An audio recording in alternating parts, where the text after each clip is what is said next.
Assalamu alaikum. This is Btv-Chakraborty welcoming you to the English news from Btv-Chattogram. Let's begin with the headlines. Zubair Rahman Chaudhry takes oath as 26th Chief Justice administered by President in presence of Chief Advisor at Bongo Bhavan.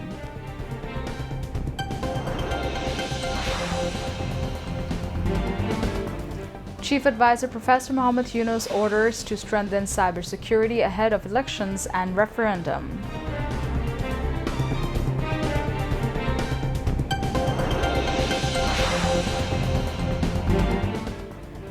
BNP Chairperson Khaleda Zia's condition extremely critical, says Dr. AZM Zahid Hussain.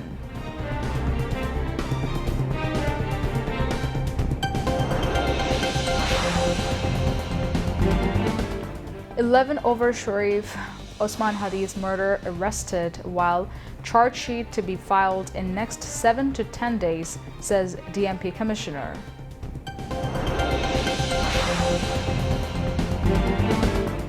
Osman Hadi's murderers to be tried during interim government, says Information and Broadcasting Advisor.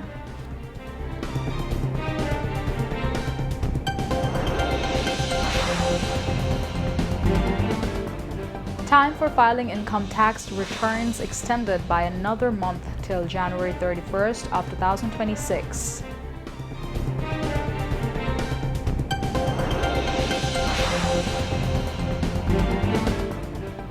Polls held in Myanmar's first general election since Nobel laureate Suu Kyi's elected government toppled in coup in 2021.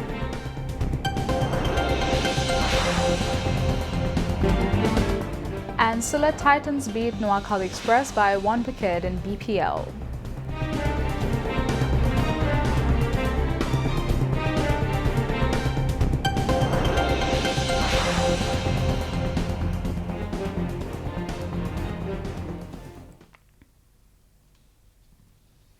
Viewers, those were the headlines, and now moving on to the details.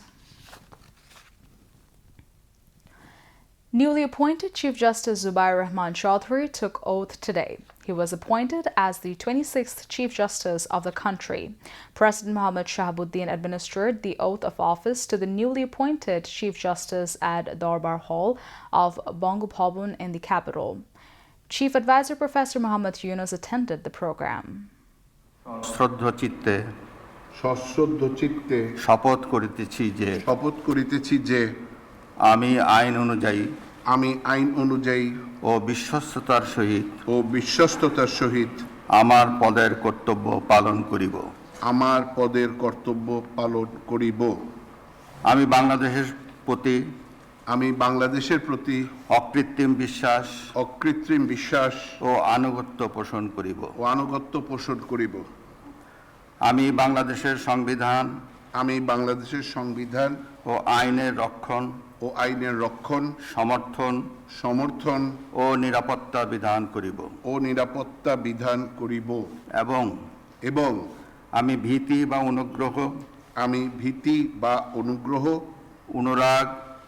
অনুরাগ বা বিরাগের বশবর্তী না হইয়া সকলের প্রতি আইন অনুযায়ী যথাবিহিত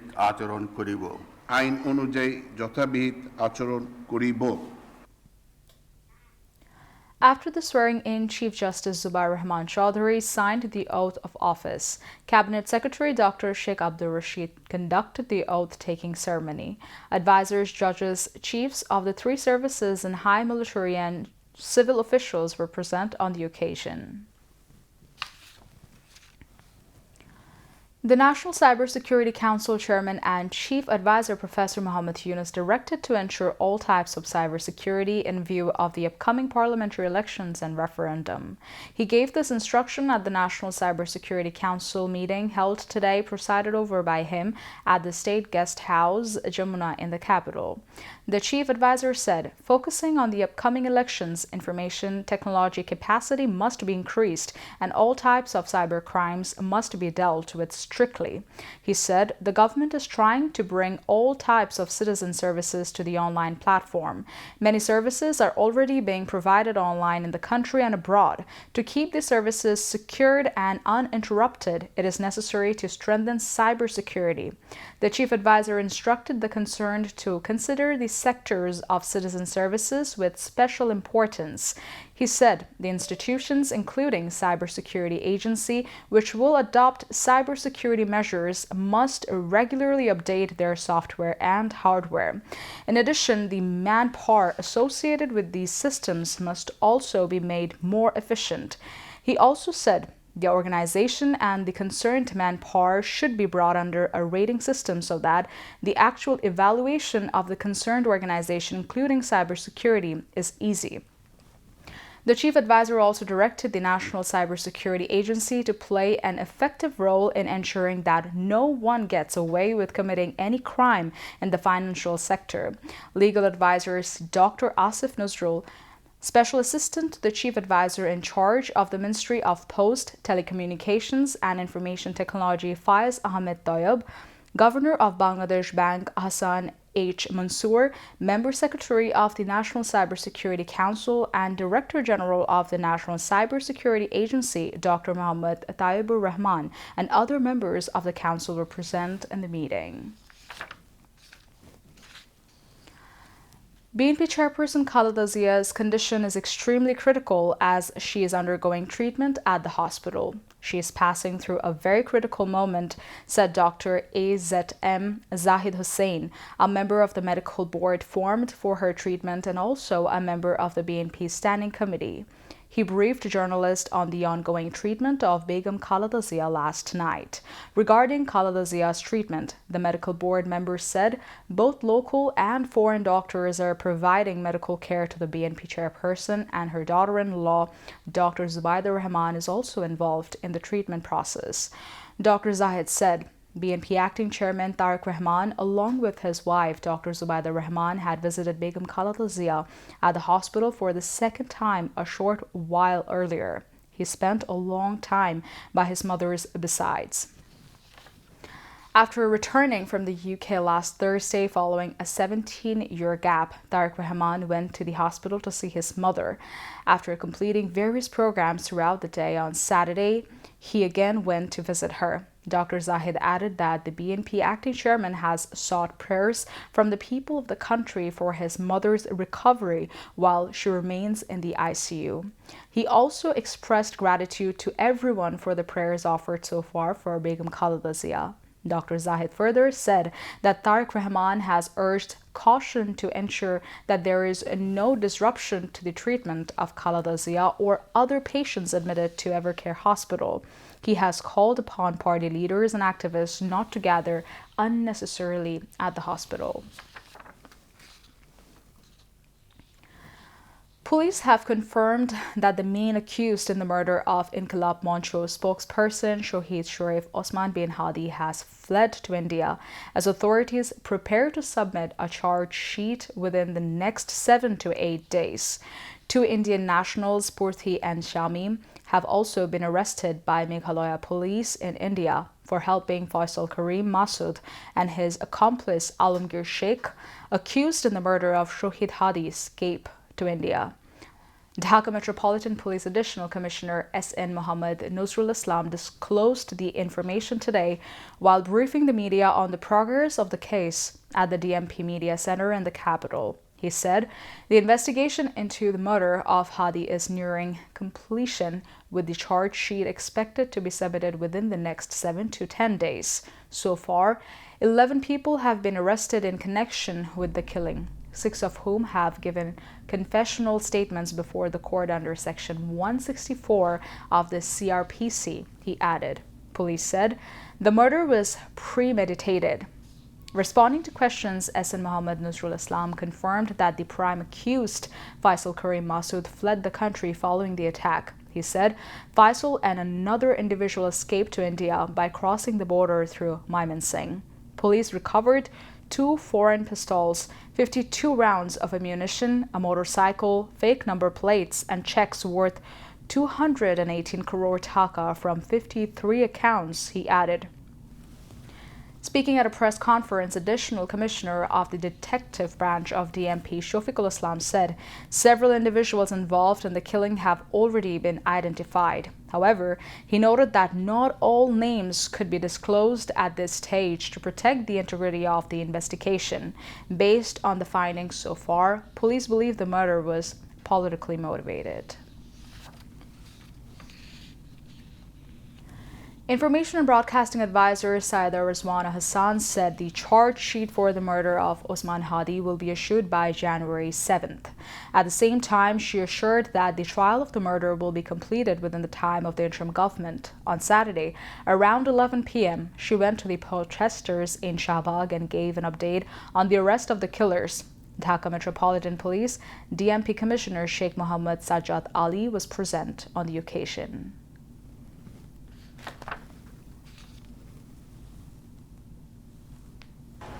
এই হত্যাকাণ্ডের চার্জশিট সুনির্দিষ্টভাবে দেয়া হবে ইনশাআল্লাহ 7 জানুয়ারি 2026-এর মধ্যে। এই চার্জশিট দেওয়ার পরে অন্তর্বর্তী সরকার থাকাকালীন সময়ে যেন দ্রুত বিচারটা করে যাওয়া যায় সেটার নিশ্চয়তা আমি আপনাদেরকে দিচ্ছি। ইনশাআল্লাহ আমরা থাকতে থাকতেই এই হত্যাকাণ্ডের বিচার হবে। BNP Standing Committee member Nazrul Islam Khan said BNP Acting Chairman Tariq Rahman will be contesting the 13th National Parliamentary election from the Bogora 6th constituency. He made the remarks to journalists today after a meeting with Chief Election Commissioner AMM Nasiruddin at the Election Commission. A 3-member BNP delegation took part in the meeting. Nazrul Islam Khan said artificial intelligence will be a major challenge in the upcoming election, and they have urged the Election Commission to take a strict stance to address this challenge. Earlier in the morning, nomination papers were collected on behalf of BNP Acting Chairman Tariq Rahman from the Dhaka 17th constituency for the 13th National Parliamentary election. Nomination papers were also collected on his behalf from the Bogora 6th constituency. This morning, BNP Chairperson's personal secretary, ABM Abdul Sattar, collected the nomination papers on behalf of Tariq Rahman from the Dhaka Divisional Commissioner's office in the capital. International Crimes Tribunal 2 deferred the testimony of Ruhul Amin, the investigating officer in the murder case of Abu Said, a student of Rangpur Begum Rokeya University and the first martyr of the July mass uprising, till tomorrow. The 3-member judicial panel of tribunal, headed by Justice Nazrul Islam Chaudhry, passed the order today after recording the investigator's statement. State prosecutors recorded the investigating officer's testimony for the 3rd consecutive day today. Following this, defense lawyers are scheduled to cross-examine the investigating officer. Earlier in the morning, 12 accused who are currently under arrest in this case and other crimes against humanity cases were produced before the tribunal.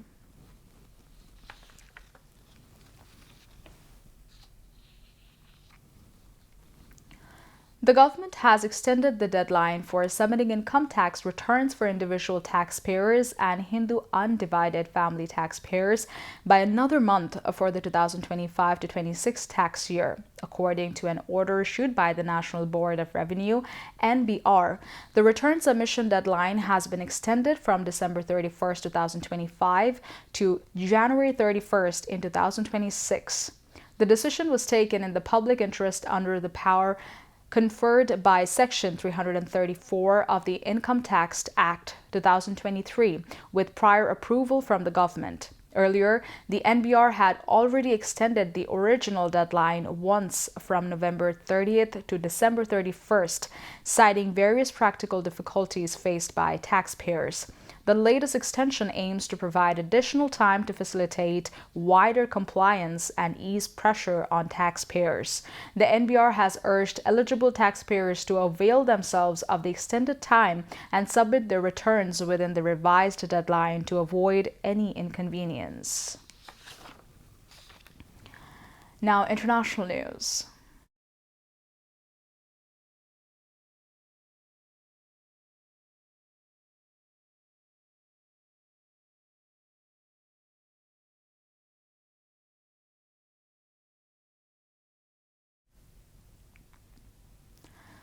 Polls were held in Myanmar's first general elections since the country's military toppled Nobel laureate Aung San Suu Kyi's democratically elected government in a 2021 coup.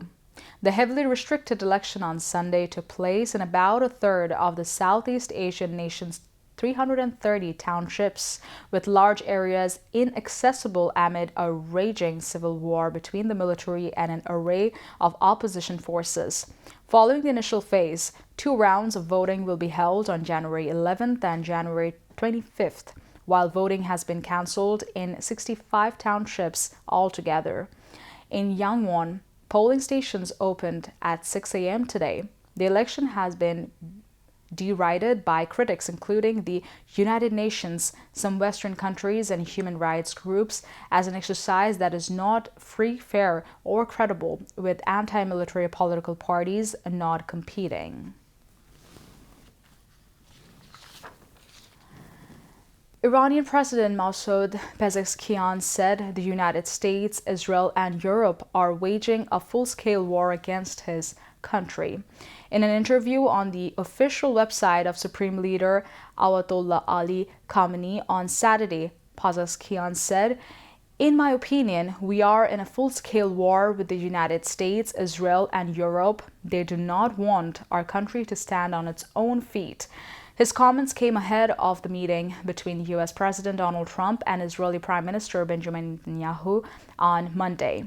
The comments come after Israel and the United States launched an attack on Iran 6 months ago, and France, Germany, and the UK reimposed UN sanctions on Iran's nuclear program in September. Israel and Iran fought a 12-day war in June, which began with unprecedented Israeli attacks on Iranian military and nuclear facilities and civilian areas. Iranian authorities said more than 1,000 people were killed in the attacks.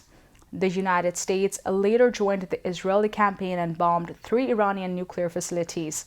According to recent reports, when Netanyahu meets with Trump at his Mar-a-Lago resort in Florida, he will press for further military actions against Iran, this time targeting Tehran's missile program.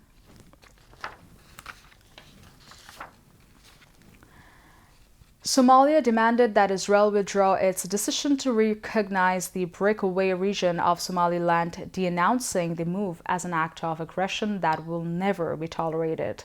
In an interview with Qatar-based broadcaster Al Jazeera on Saturday, Somalia's State Minister for Foreign Affairs Ali Omar said, "The government would pursue all diplomatic means to challenge the decision." The strong reaction came a day after Israel became the first country in the world to officially recognize Somaliland. The move quickly sparked condemnation in African and Arab countries and concerns that it was part of an elected and alleged Israeli plan to forcibly displace Palestinians. Somaliland seceded from Somalia in 1991 after a brutal civil war, but has not yet been recognized by any UN member state. The self-proclaimed republic has its own currency, flag, and parliament, although its eastern territories are still disrupted.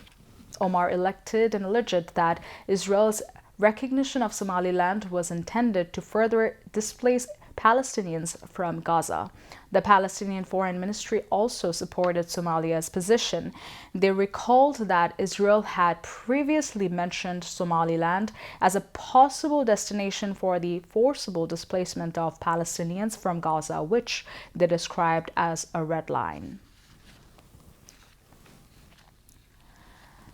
Russia has carried out drone and missile attacks on Ukraine's capital, Kyiv, on the eve of a key meeting between the United States and Ukrainian leaders, killing at least 2 people and leaving a third of the city without heat.